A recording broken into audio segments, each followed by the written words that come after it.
une balle de ping-pong effleura le visage de l'aveugle. Mais sa réaction fut d'une rapidité fulgurante. Avec une énergie colossale, il renvoya la balle qui atterrit parfaitement sur la raquette de son adversaire. Mais l'instant d'après, un trou apparut dans la raquette de ce dernier. Tout le monde fut terrifié. Personne ne pouvait imaginer qu'un aveugle puisse jouer au ping-pong. En réalité, cet homme était l'ancien champion du monde paralympique de tennis de table. Après avoir battu un autre champion, il fut victime de représailles qui mirent fin à sa carrière. Depuis ce jour, le roi du ping-pong disparut. Dans la rue, un mendiant aveugle apparut, fouillant les ordures. Un jour, alors qu'il cherchait de la nourriture dans une poubelle, il fut violemment agressé par d'autres sans-abri. Heureusement, une femme, propriétaire d'un club de ping-pong, le sauva. Pour la remercier, il accepta un poste de nettoyeur dans son club. Un jour, en faisant le ménage, il entendit par hasard un match en cours. Voyant l'un des joueurs en difficulté, il suggéra qu'un bon service nécessitait un esprit calme. Mais l'autre se moqua de lui, disant qu'un aveugle n'avait rien à faire ici. Il continua son match, mais ne parvint toujours pas à battre son adversaire. La balle tomba alors aux pieds de l'homme aveugle. Celui-ci murmura que son ami était très bon en revers, et qu'il devrait tenter de faire tourner la balle pour attaquer son coup droit. Encore une fois, le joueur refusa d'écouter un aveugle. Mais alors qu'il servait, il repensa aux paroles de l'homme.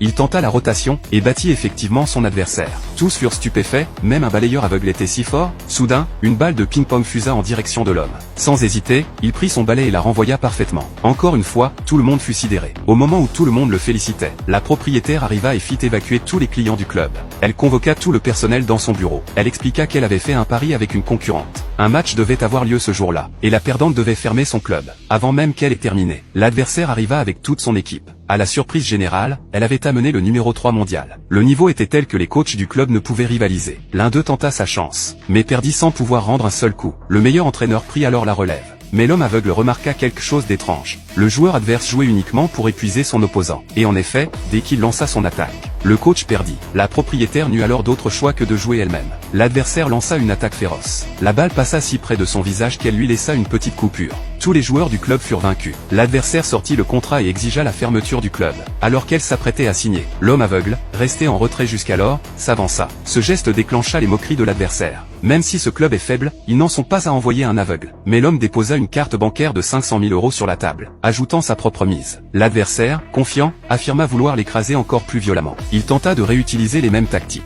Tout le monde pensait que l'aveugle allait perdre. Mais celui-ci renvoya immédiatement la balle, et un nouveau trou apparut sur la raquette de l'adversaire. Le silence s'abattit dans la salle, tandis que la stupeur gagnait tous les visages.